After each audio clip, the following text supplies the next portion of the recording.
Okay, welcome students. तर lodge of motions आपण अगोदरच्या लेक्चरमध्ये सेंटर ऑफ मासेस बघितले, त्यानंतर वेगवेगळ्या पद्धतीच्या डायग्रॅमॅटिकल रिप्रेझेंटेशन्स केले आणि त्यामध्ये ते वेगवेगळ्या डायग्रॅममध्ये सेंटर ऑफ मास कुठल्या पोझिशनवर असते ते आपण बघितलं आहे. तर आता आपण बघणार आहे की velocity point, velocity of CM म्हणजे centre of mass. Velocity of centre of mass बघायची. Consider the V1, V2, V3 dash dash dash Vn are the velocities. हे कशाचे वेलॉसिटीज आहेत? ते त्या पार्टिकल्सचे जे एका मासमध्ये छोटे छोटे पार्टिकल्स आहेत. आपण जे बघितलेलं आहे ते इट इज द पार्टिकल्सचे वेलॉसिटीज आहे. त्यानंतर त्या पार्टिकलची मास बघायचा आहे M1, M2, M3 dash dash dash Mn are the masses of that particle. म्हणजे त्या पार्टिकल्स काय आहेत, हे मासेस आहेत असं कन्सिडर केलं. किंवा जे काही मास डिस्ट्रीब्युशन केलं आहे त्यामुळे छोटे छोटे पार्टिकल्स असतात, त्या पार्टिकलचं mass M1, M2, M3 up to Mn पर्यंत कन्सिडर केलं. त्यानंतर त्याचे वेलॉसिटीज आहेत V1, V2 अँड V3. जे एक्झाम्पल्स, जे काय फॉर्म्युला आपण आर यूज करा, आर पोझिशन वेक्टर दाखवला, R is equal to under root summations of IMI into RI, जशा पद्धतीने वापरलं त्याच पद्धतीने हे आर आहेत असं कन्सिडर करा. आणि this is also M. Then we can find the velocity of the centre of mass CM. CMची वेलॉसिटी जर काढायची असेल तर आपल्याला काय करावं लागेल? Summations of MI VI I goes to 1 to n divided by total mass. Total mass काय असणार? Summation of MI I goes to 1 to n. Then this is I goes to 1 to n. Then MI VI divided by capital M. Capital M हे काय आहे? Total mass of the object. ज्या ऑब्जेक्टचं आपण काय करणार आहे, वेलॉसिटीज करणार आहे, त्याचं काय असणार आहे? टोटल मास हे कॅपिटल M असणार. म्हणजे resultant linear momentum divided by total mass, this is the velocity. म्हणजे हे काय मोमेंटम आहेत म्हणून मी सांगितलेलं आहे. Then velocity of CM is equal to resultant linear momentum divided by हे काय आहे? Total mass. Total mass. त्यानंतर ॲक्सेलरेशन्स ऑफ CM ही जी काही आपल्याला देते हे काय असणार आहे? It is the momenta, average weighted average momenta असणार. हे काय? Weighted average momenta. त्यानंतर आपण करणार ॲक्सेलरेशन्स. ॲक्सेलरेशन्स ऑफ CM. ज्या पद्धतीने V1, V2, V3 हे काय केलेलं आहे आपण? वेलॉसिटी कन्सिडर केलं. या ठिकाणी अजून एक पॉईंट राहिला, जे काय मोमेंट असणार आहे. त्याचबरोबर आपल्याला जर युनिफॉर्म डिस्ट्रीब्युशन्स काढायचं असेल, जर युनिफॉर्म डिस्ट्रीब्युशन असेल तर आपण काय करू शकतो? इंटिग्रेशन घेतो. म्हणजे यामध्ये थोडंसं change. V of CM, velocities of CM is equal to integrations of VI DM divided by integration of DM. परत हे काय असणार आहे? टोटल मास कॅपिटल M वगैरे आपण घेतो. त्यानंतर acceleration A1, A2, A3 up to AN are the accelerations of the particles. A1, A2, A3 dash dash dash AN are the accelerations of the त्यामध्ये पार्टिकलचे ॲक्सेलरेशन असणार. त्याचबरोबर M1, M2, M3 हे परत ते लिहित बसण्यापेक्षा डायरेक्टली तुम्ही accelerations of the CM, this is equal to summations of I goes to 1 to n summations of MI small mi into AI divided by summations of MI. Then summations of MI is capital M. म्हणजे total mass I goes to 1 to n. इथे हे काय? Total mass असणार आहे. That's is equal to summations of MI AI I goes to 1 to n divided by capital M. आणि हे आपल्याला काय देते? Force. It is the weighted average momenta, जे काय लिनियर सेंटर ऑफ मासची वेलॉसिटी काय देते आपल्याला, वेटेड ॲव्हरेज मोमेंटा. त्याचबरोबर जे काही acceleration of centre of mass gives to weighted average force. Weighted average force, weighted average force, weighted average force असणार आहे. तर आपल्याला बघायचं कॅरेक्टरिस्टिक्स. तर कॅरेक्टरिस्टिक्स बघत असताना आपण अगोदर जे काही सेंटर ऑफ मास आहे, तर सेंटर ऑफ मासचं डेफिनेशन लक्षात ठेवायचे आहे आणि आपल्याला कॅरेक्टरिस्टिक्स बघायचा. कॅरेक्टरिस्टिक्स म्हणजे सेंटर ऑफ मास काय असणार आहे, एक हायपोथेटिकल सेंटर असणार आहे. जे centre of masses, it is the hypothetical centres of the body, and center of masses, the momentum of masses is 0, आणि त्या पॉईंटला आपण काय म्हणतो, सेंटर ऑफ मास म्हणतो. ठीक आहे, इतका स्पेस पास आहे आपल्यासाठी.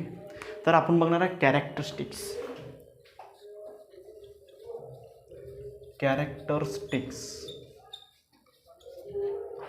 Of CM.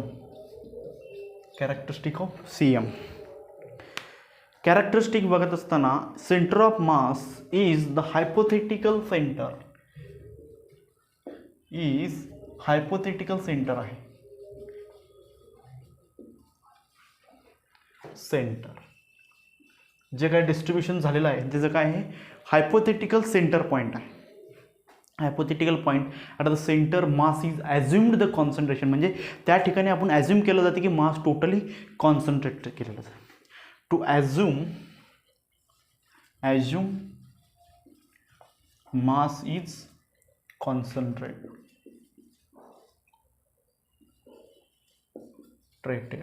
मास कसा आहे, कॉन्सन्ट्रेटेड केलेला आहे असं आपण ॲझ्युम केलं जातं. एक सेंटर ऑफ मास काय आहे, एक हायपोथेटिकल सेंटर आहे किंवा हायपोथेटिकल पॉईंट आहे. त्या ठिकाणी काय केलं जातं, टोटल मास जे काय आहे बॉडीचं ते त्या ठिकाणी ॲझ्युम केलेलं आहे असं आपण कन्सिडर करतो. त्यानंतर centre of mass of equivalent it given object applying the laws of motions. म्हणजे हे काय असणार आहे, लॉज ऑफ मोशन्स केल्यानंतर जे काही आपण एका पॉईंटवर पॉईंट लॉ अप्लाय करतो, Newton's law of a point, एका पॉईंटवर जे काही आपण न्यूटन्स लॉ अप्लाय करतो त्याच पद्धतीने तशाच पद्धतीने या ठिकाणी देखील सेंटर ऑफ मास इक्वॅलंट असणार आहे, जे काय आपण लॉज ऑफ मोशन्स काढून करणार आहे, Newton's laws. Next third, centre of mass a point force is applied to cause linear acceleration not angular. म्हणजे जे काही सेंटर ऑफ मास, आपण सेंटर ऑफ मासला जर एखादा फोर्स अप्लाय केला, कन्सिडर एखादी जे आपण फिल्म बघत असतो, साऊथ इंडियन फिल्म असू दे किंवा आपण बॉलिवूड फिल्म बघत असतो, त्या ठिकाणी एक हॉरिझॉन्टल पडलेला एखादा गुंडा माणूस आहे समजा, किंवा एक एलियन्स किंवा एनिमी आहे असं कन्सिडर करा. जेव्हा एखादा आपला ॲक्ट्रेस असतो, हिरो असतो, जेव्हा त्याच्या पोटामध्ये किंवा बेंबीच्या साईडला पंच मारतो, जेव्हा फोर्स अप्लाय करतो, तो बॉडी कसं होतं, लिनियरली मोमेंटम होत जाते, म्हणजे लिनियरली पास होते. त्याच पद्धतीने जेव्हा तो पंच मारत असतो किंवा एखादा लात मारण्यासाठी, किक मारण्यासाठी तो जर डोक्याच्या ठिकाणी किंवा ॲट द डाऊनवर्ड डायरेक्शनमध्ये पायाला कुठे जरी मारला तरी ते बॉडी कसं असते, राऊंड राऊंड रोटेशन्स करत जात असते. म्हणजे आपण जर सेंटर ऑफ मासला जर फोर्स अप्लाय केला तर ती बॉडी कसं असणार आहे, लिनियर मोशन्समध्ये जाणार आहे, आणि अनदर साईडला जर केला तर कसं असणार आहे, अँग्युलर मोशन्समध्ये जाणार. ठीक आहे. एक पार्ट आहे, एक स्केल आहे किंवा एखादा युनिफॉर्म डिस्ट्रीब्युशन झालेलं आहे, या ठिकाणी एक सेंटर ऑफ मास या ठिकाणी असं कन्सिडर करा.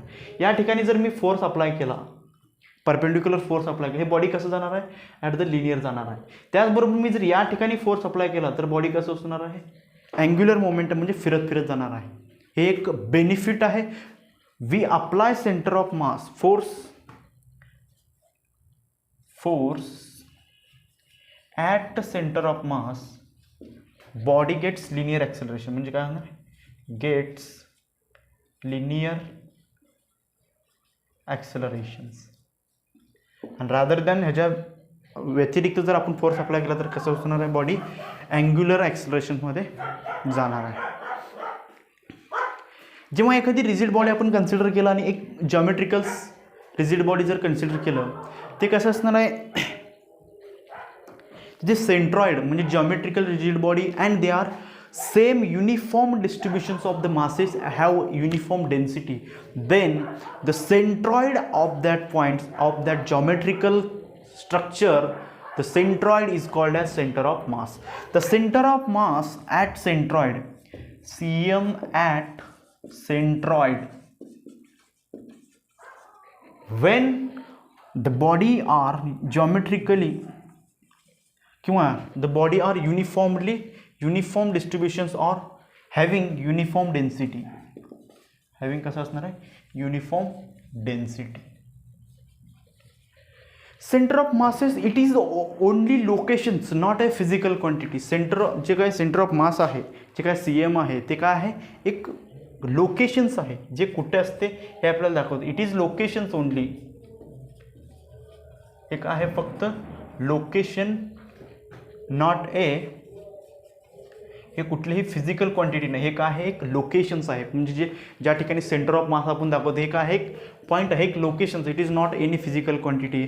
जे फिजिकल क्वांटिटी फंडामेंटल असते काही असू दे, हे काय आहे, एक लोकेशन्स आहे, फिजिकल क्वांटिटी नाही आहे, अशा पद्धतीने असणार आहे. त्यानंतर ॲट द जॉमेट्रिकल सेंटर्स, म्हणजे ही जी जॉमेट्रिकल डिस्ट्रीब्युशन जर सेम असेल तर हे सेंटर ऑफ मासेस कुठं असते, जॉमेट्रिकल सेंटरमध्ये असते. हे देखील आपण अगोदरच्या लेक्चरमध्ये काही गोष्टी बघितलेल्या आहेत, जे काय आपण बघत असतो त्या गोष्टी बघत असताना आपण बघितलेल्या आहे. डायग्राम वगैरे काढून आपण बघत होतो, तेव्हा आपण जॉमेट्रिकल सेंटर असेल किंवा इक्वल असेल एखादे geometrical structure, equal distributions of the masses असेल किंवा इक्वल युनिफॉर्म डेन्सिटी असेल ऑफ रिजिड बॉडी, तेव्हा कसे असते, ते काय होत असते, ॲट द जॉमेट्रिकल, त्या जॉमेट्रिकलच्या सेंटरमध्ये असते. And sixth, locations of the centre of masses which can be changes when we apply the external force. changes the location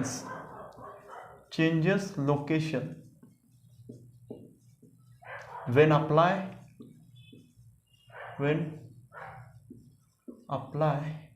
external force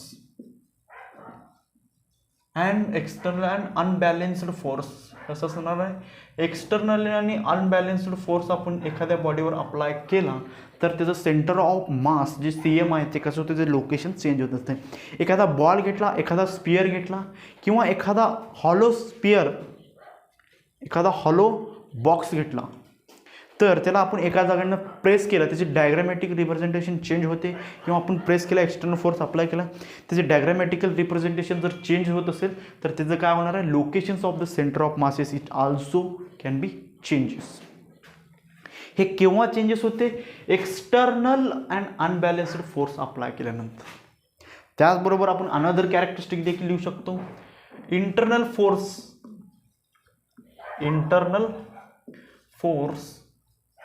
cannot be changes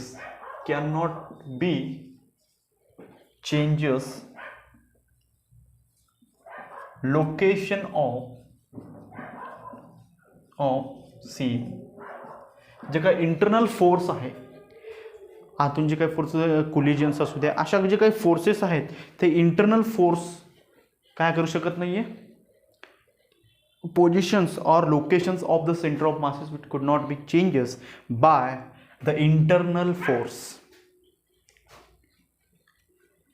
त्यानंतर हे जे काही इट इज डिपेंड्स, जे कशावर डिपेंड असणार आहे, जे काही सेंटर ऑफ मास आहे, जे पोझिशन्स आहे किंवा locations of the centre of mass, हे कशावर डिपेंड आहे, हे depends of distributions of masses असणार आहे. हे कशावर डिपेंड आहे, distributions of masses. It depends distribution of masses of the particles, masses of particle inside the body किंवा inside the object.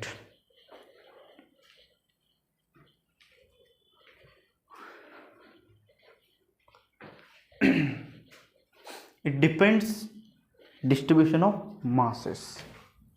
कशावर डिपेंड आहे? Distributions of masses.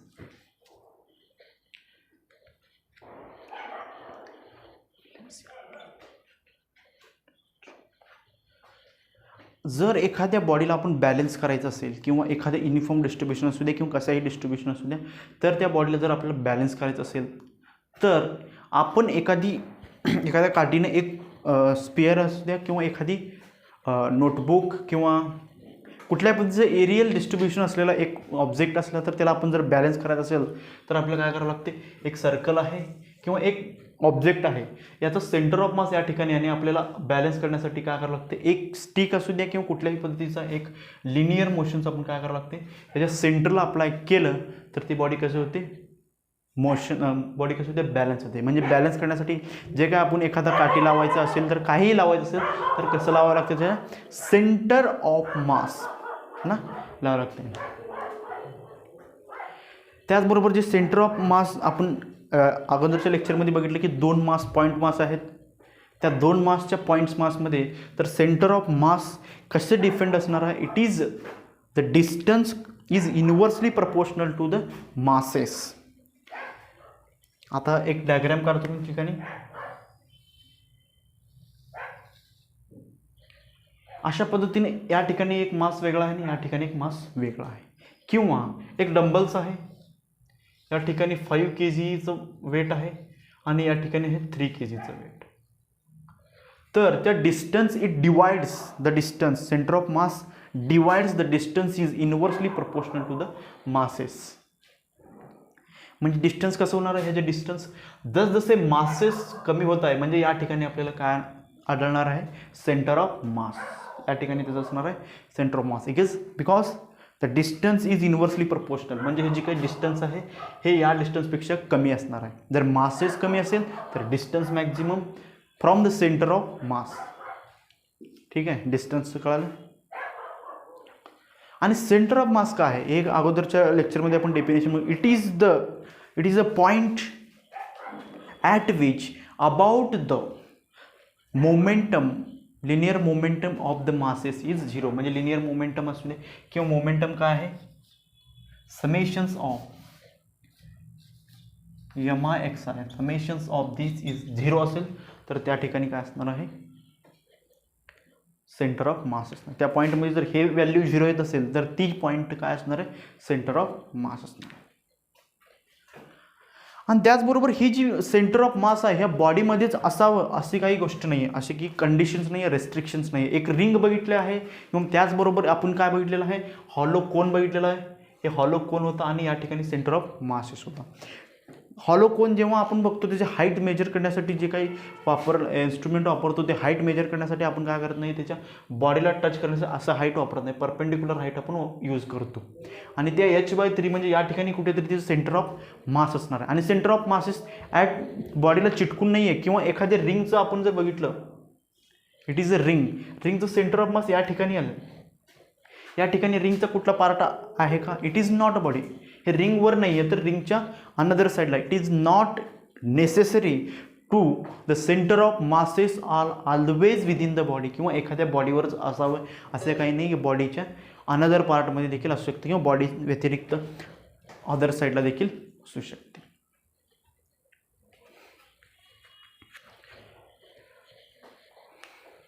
त्याचबरोबर जर सेंटर ऑफ मासेस ॲक्झियल असेल, x axis Y axis, Y axis Z axis अशा पद्धतीने घेतलं आणि त्याचं सेंटर जे काही सेंटर असणार आहे किंवा आपण एक अनदर एक्झाम्पल्स बघितलेलं होतं जे नेक्स्ट अगोदरच्या लेक्चरमध्ये.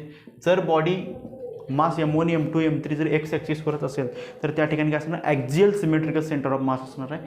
Centre of mass summation of MI/XI घेऊन अपॉन कॅपिटल M अशा पद्धतीचं फॉर्म्युला तयार करून आपण काय केलं तर सेंटर ऑफ मास कॅल्क्युलेट केलं जातं. If is an axial symmetric of the object किंवा कुठल्या ॲक्सिसला असेल the center of mass is lies in the same axis of the symmetrics. ठीक आहे. या ठिकाणी बघितलं व्हेलॉसिटीज, ॲक्सेलरेशन्स. व्हेलॉसिटी काय असणार आहे? वेटेड ॲव्हरेज मोमेंट असणार आहे, त्याचबरोबर ॲक्सेलरेशन असणार आहे, वेटेड ॲव्हरेज फोर्स असणार आहे. आणि ॲक्सेलरेशन्स आणि वेलॉसिटी फाइंड आउट करण्यासाठी आपण काय केलेलं आहे, फॉर्म्युलाज कॅल्क्युलेट केलेलं आहे. आणि त्याचबरोबर आपण कॅरेक्टरिस्टिक्स बघितलं आहे, नंबर ऑफ कॅरेक्टर्स बघितलेलं आहे. मे बी आपण 10 to 15 इतक्या कॅरेक्टरिस्टिक्स आपण बघितलं आहे. तर नेक्स्ट लेक्चरमध्ये आपण बघणार आहे last part of this topic, centre of gravity. तर सेंटर ऑफ मासमध्ये आपण काही प्रॉब्लेम सॉल्व्ह करण्यासाठी काही प्रॉब्लेम्स नसतात की सेंटर ऑफ कॅल्क्युलेट आर दिलेलं असते, की एखाद्या स्पेअर दिलेली असते किंवा कुठले तरी एक जॉमेट्रिकल स्ट्रक्चर दिलेलं असतं, त्याचं रेडियस दिलेलं असताना आपण काय करतो, ते काही फॉर्म्युला वापरून calculate the centre of mass along the Y axis, calculate the centre of mass along the x axis, अशा पद्धतीचे काही प्रॉब्लेम्स असणार आहेत. ठीक आहे, ते प्रॉब्लेम्स तेवढे इम्पॉर्टंट नाही आहेत किंवा आपण घ्यावे इतक्या देखील हार्ड नाही आहेत. ठीक आहे, आपण नेक्स्ट लेक्चरमध्ये बघणार आहे सेंटर ऑफ ग्रॅव्हिटी आणि लॉज ऑफ मोशन्स या टॉपिकला एंड होणार आहे.